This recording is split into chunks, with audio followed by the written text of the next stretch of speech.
ఆయన సర్వజ్ఞాని, సర్వంతర్యామి, సర్వశక్తి గల దేవుడు. ఇంత గొప్ప దేవుడు యెరూషలేము ప్రవేశించేటప్పుడు గాడిదని ఎందుకు కోరుకున్నాడు? ఇది మట్టల ఆదివారము అంటారు, పామ్స్ అండి. ఈ రోజున నా ప్రభు యెరూషలేము వెళ్ళేటప్పుడు ఒక గాడిదను కోరుకున్నాడు. వై? నేను ఉదయకాలం చాలా ఫీల్ అవుతున్నాను, బాధపడుతున్నాను. ఏంటయ్యా, ఇంత గొప్ప దేవుడు నీకు మంచి గుర్రం దొరకలేదా? స్తోత్రం. ఒక తెల్లని గుర్రం, అందమైన గుర్రం దొరకలేదా?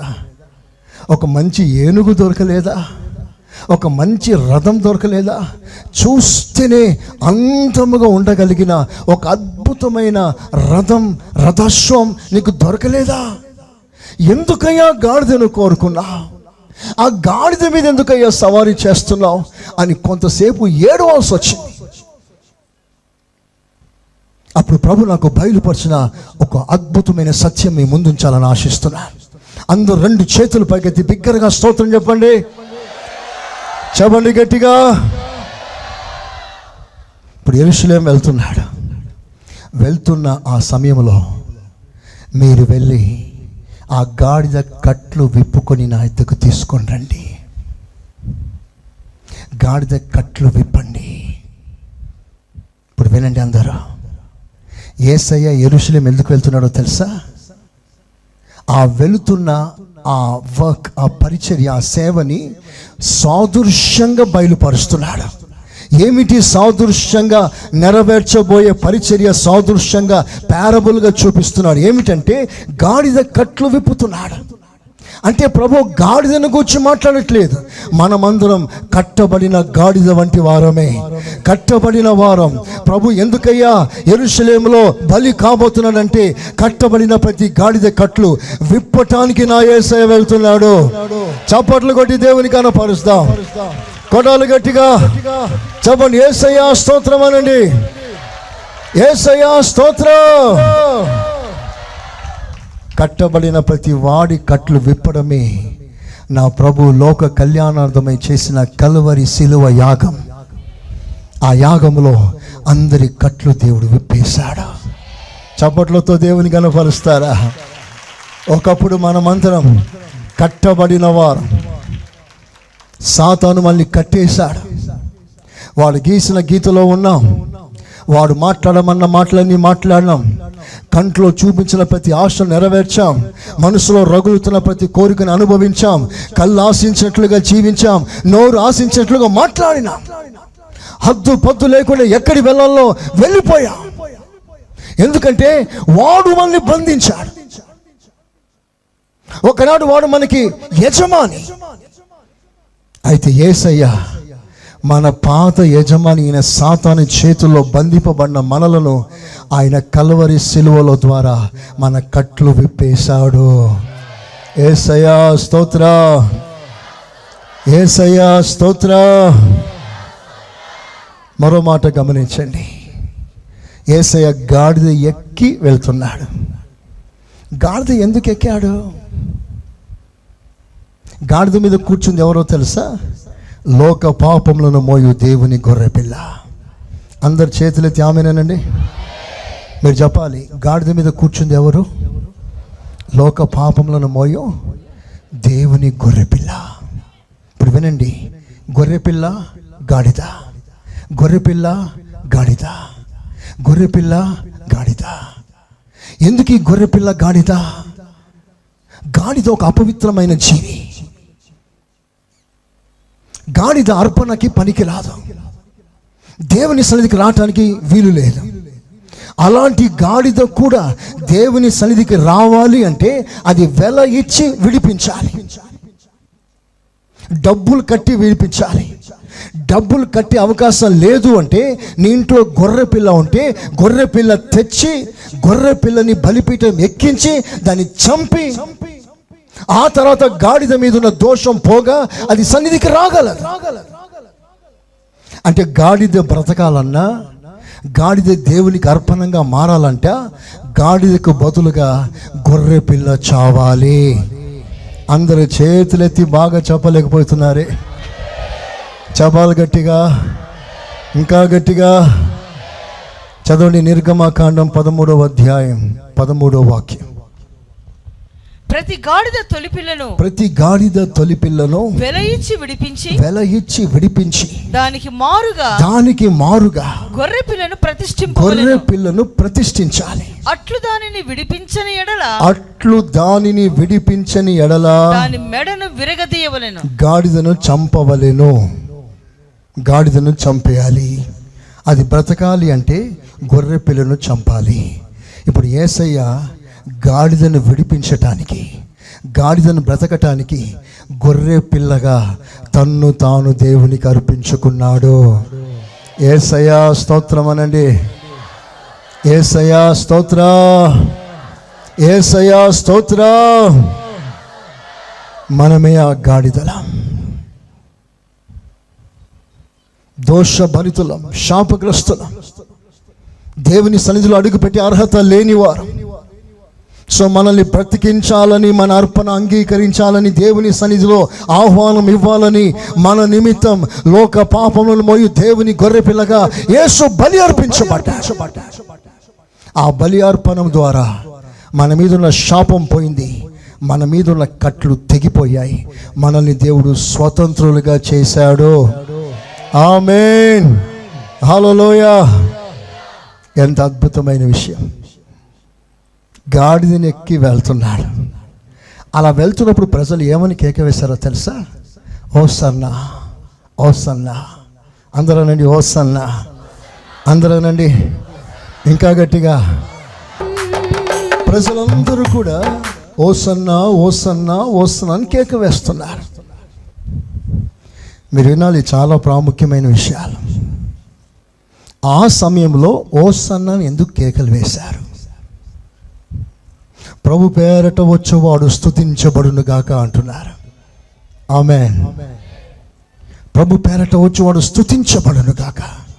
హోసన్నా, హోసన్నా, హోసన్నా అంటున్నారు. హోసన్నా అనే పదానికి హెబ్రీ భాషలో ఓషానా, గ్రీక్ పదంలో యషా, ఓషా, యషా, ఓషా, యషా. యాషా అనే పదంలోంచి యెషువా అనే పదం వచ్చింది. యెషువా అనగా యేసు, ఓషా, యాషా అనగా రక్షించు, మమ్మల్ని విడిపించు అని ప్రజలు కేకలు వేస్తున్నారు. యాషా నా అనగా టు ప్లీడ్, అర్జించుట, ప్రభుని వేడుకొనుట.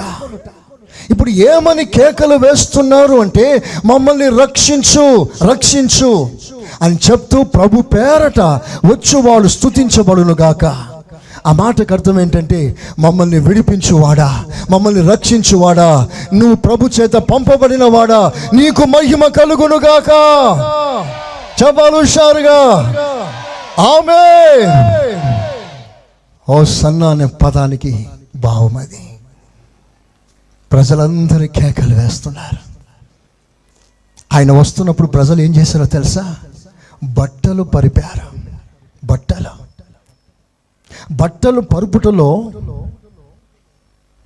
వాళ్ళ మనసులో ఉన్న ఆలోచన ఏమిటంటే, నువ్వు రాజుగా వస్తున్నావయ్యా, నిన్ను రాజుగా మేము అంగీకరిస్తున్నాం అని కొంతమంది ప్రజలు రాజుగా అంగీకరించి రాజు కింద బట్టలు వేస్తున్నారు. ఎందుకంటే ఆ రోజుల్లో అలా వేయటం ఆనవాయితీ. ఒక రాజు పట్టాభిషేకం చేయబడినప్పుడు ఆ రాజు కింద బట్టలు వేస్తారు. చదవండి 2వ రాజుల పుస్తకం 9వ అధ్యాయం 13వ వాక్యం. 2వ రాజులు 9:13. అంతటా వారు అతి వేగిరముగా తమ తమ వస్త్రములను పట్టుకొని, అంతటా వేగిరముగా తమ తమ వస్త్రములను పట్టుకొని మెట్ల మీద అతని క్రింద పరిచి, మెట్ల మీద అతను నడిచే చోట కింద పరిచిరి, బాకా ఊదించి రాజు చిరంజీవి అగునుగా అని ప్రకటించారు.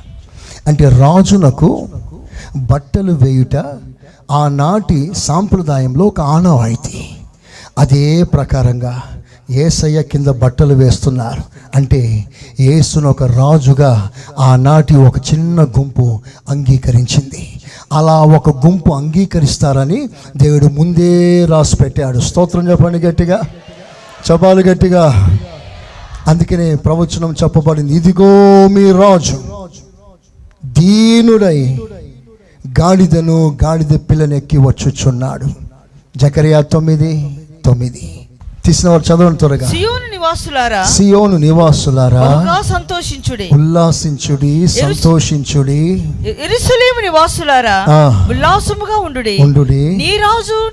ఈ రాజు నీతిపరుడును రక్షణ గలవాడును. మీ రాజు, కొందరు అంగీకరిస్తున్నారు, మీ రాజు నీతిపరుడై రక్షణ గలవాడును, దీనుడనై గాడిద పిల్లను ఎక్కి నీ యొద్దకు వచ్చుచున్నాడు. అది నెరవేరునట్లుగా యేసయ్య నిజంగా గాడిద పిల్ల ఎక్కి వస్తున్నాడు. Praise the Lord. హల్లెలూయా, హల్లెలూయా. అంటే దీనుడై వస్తున్నాడు. ఒక రాజు గాడిద మీద వస్తాడా? సాధారణంగా రాజులు దేంట్లో వస్తారు చెప్పండి? రాజులు ఎట్లా వస్తారు? గుర్రాలు, అవునా? గుర్రాలు. మరి మీకు తెలిసిన విషయం ప్రభుకు తెలియదా? గుర్రాల్లో వస్తారు. కానీ యేసయ్య ఎట్లా వస్తున్నాడు? గాడిద మీద.